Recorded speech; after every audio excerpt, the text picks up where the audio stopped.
All right, so this is Easter, and a really fun one today. So I went to my grandma's, and I had a PTSD meltdown, and it all started because of a door. And you might think, why would that matter? Why would that matter? It shouldn't be that big a deal, and really it shouldn't. But I'll tell you why, because people around me didn't shut their fucking mouths and kept poking the bear with a stick as it was becoming clearly more agitated. Another reason why my family kind of sucks in that regard in a lot of sense. So basically what ends up happening is I go in from outside and I forget to shut the door. My grandma makes a snide remark like, shut the door. Hey, why did you shut the door? You're letting the heat out. And I'm like, dude, chill out. I just walked in 2 seconds ago. And then she cops an attitude with me. You chill out. And I'm like, fuck you. I'm not closing the door if you're going to have a bad attitude. And really, conversely, I see my mom do this shit a lot. Now I realize exactly where she gets it from. Because every time that there's a problem and she yells at me about something, I say, you need to back off. And she's like, you need to back off. Immediately belligerently counterattacking as if there's no way she could be wrong or overreacting. Very terrible response that never de-escalates any situation. Now, you're just responding to someone getting irritated with you with aggression. Now you're going to make them outright mad. And that's exactly what my grandma did. So I'm like, you know what, fuck you. I'm not I don't know if I said those words yet. I did probably say that at some point. And I'm like, screw you. I'm like, if you're going to have a bad attitude because I forgot to shut the door 2 seconds after I got in, I'm not going to shut it. You can shut it yourself. Seriously. And then she's getting the attitude. I'm say, okay, fine. I'll open the frickin' screen door too. Stop having an attitude with me. And I was going to back down after she did it and I shut the screen door again.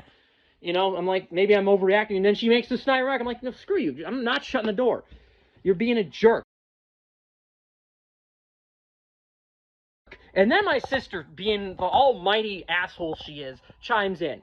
She's like, you're calling your grandma a jerk? First of all, this is between us. It's not your business. Second of all, the simping comes in. Oh, the simping. This is an enablerian at work. You see someone who is aggressively attacking somebody and you side with them.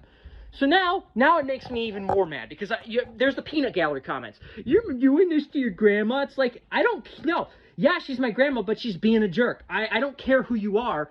If you're going to be a jerk to me, I'm going to call you a jerk.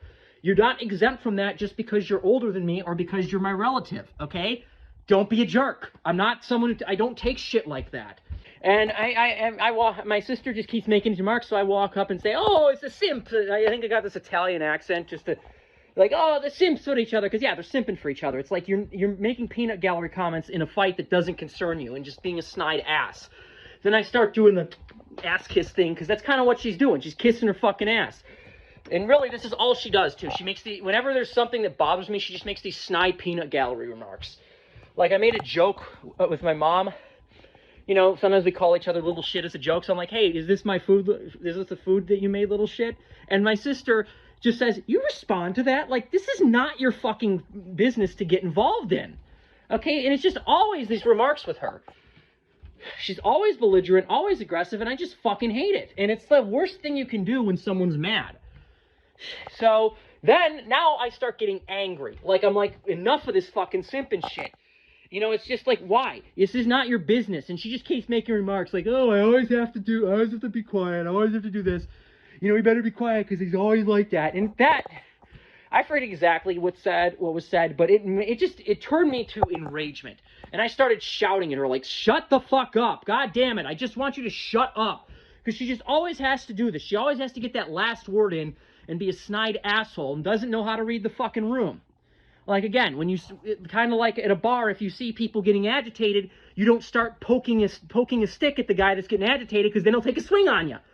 You say, okay, listen, bud, I'm sorry, I'm leaving, I'm out of here. Or you say, maybe we could settle this over some drinks. You try to diffuse the situation. You do not poke the guy who's clearly agitated at a bar with a figurative stick and then be surprised when he takes a swing on you. I didn't take a swing, but you know what I mean. Don't agitate people and then be surprised when they start shouting. And then she just makes remarks, no accountability at all. She's like, oh, he's such a terrible person. I definitely said some things I shouldn't have said too, but it's again, you don't understand what it's like to live with someone who does this all the fucking time. This is hardly the first time where there's these peanut gallery comments. There's always these peanut gallery fucking comments. You know, we can never just discuss anything. She never shows any remorse, never says, yeah, you know what, I'm sorry, I shouldn't have said that. Always these peanut gallery comments, always disparaging me, always putting me down, acting like I'm some monster. You get fucking tired of it after a while. So and I think this was a time where it just reached ahead, and I just said, like, just shut up, okay? And then she wouldn't shut up, so I get even angrier. And then I'm just shouting, and eventually I just had to leave, because I'm like, you know, this is just not worth it. I don't want to be here anymore. You guys are just antagonizing me and picking fights with me. And yeah, I shouldn't be this angry, but it's like, it's kind of your fault because you kept poking the bear with a stick when it was clearly getting agitated. You need to read as I said, read the fucking room. When someone is clearly getting annoyed with something you're doing, you do not keep doing it. That is your problem at that point. Like, so I just said, you know what, fuck it, I'm out of here. And I have to thank my dad for this. I know I say a lot annoying things about him. He did just take me home and didn't charge me anything, so thank you for that. I thank him in the car, and he gets it. He gets what it's like to have PTSD. So, yeah, I mean, it sucks. It sucks. And, of course, when everyone looks back at this, who are they going to blame? You think they're going to blame them because they were the ones that poked me with a stick, or think they're going to blame me because I exploded? You know, again, shouldn't have exploded, but what do you want? You have someone with PTSD, and you're not reading the room that what you're doing is triggering them. You need to be able to... People need to fucking read the room sometimes, too. And they need to learn how to stop making peanut gallery comments. I'm just so tired of the peanut gallery comments. You know? I mean, you try that. You see people having a fight, and you instead of trying to defuse it, you say, oh, that guy always does that. Oh, why don't you... You're such an asshole. Yeah, do you think that's going to settle the fight? Do you think that's going to make the person you're talking about turn their anger on you and get even angrier because you need to shut your yap? Like, my sister needs to fucking learn. I've told her this before. Like I said, that's a punchable offense. As in, if you do that to somebody who doesn't give a fuck about you, they will punch you. And, of course, she takes that out of context. You're threatening to punch me? Well, I mean, yeah. I'm going to be honest. I kind of do want to punch her right now because I'm not saying I would, but I want to because I despise her fucking attitude. I despise how she acts and how she has no remorse for any of it. But I'm trying to teach you a life lesson. I'm trying to say, if you are in a situation where someone's getting agitated and you say those remarks, some people aren't going to have the fucking restraint like I do. They're just going to say, what'd you fucking say about me? And the next thing you know, you're on the fucking ground face down with a broken nose. So it's a life lesson that she needs to fucking learn. But quite honestly, at this point, it's not my job to teach it to her. You know, I just want to cut her off, move on with my life, and that's that. So, yeah, happy Easter, I guess. Ugh. Just, it pisses me off. I don't even know what to say. Yeah, I didn't handle that good, but, like, what do you want? I've dealt with this shit for years, and I'm tired of being... Just show no sympathy or remorse in this situation. Like, I guarantee she's not going to come back and say, I'm sorry that I said those things to you. She never apologizes. And the resentment builds over time. You have to understand that. This is hardly the first time where she's just shown no regard for my feelings, and I'm just fucking tired of dealing with it. Like, I hate her. I absolutely fucking hate her. If she died tomorrow, I'm going to be quite honest, I wouldn't lose any sleep. That's how little I care about her. Not because I'm not capable of caring, as I'm sure she'll fucking point out, but because she's just made it too painful to care and shown that she does not extend the same care to me. Like, I mean, again, how many times can you try to discuss things that hurt you with someone and they yell at you for interrupting their fucking TV show to discuss it before you just say, fuck this person?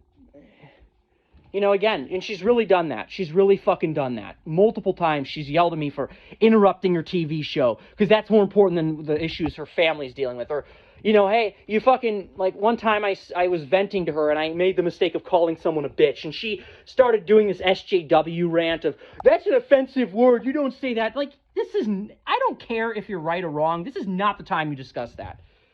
You know, that's just, it basically is devaluing what I've gone through and what I'm feeling because you feel passionate about something.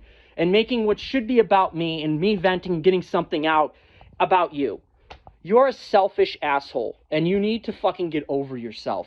And I really feel bad for your fiancé. I really hope you do not treat him this way because he seems like a genuinely nice guy, and he doesn't deserve to be treated that way.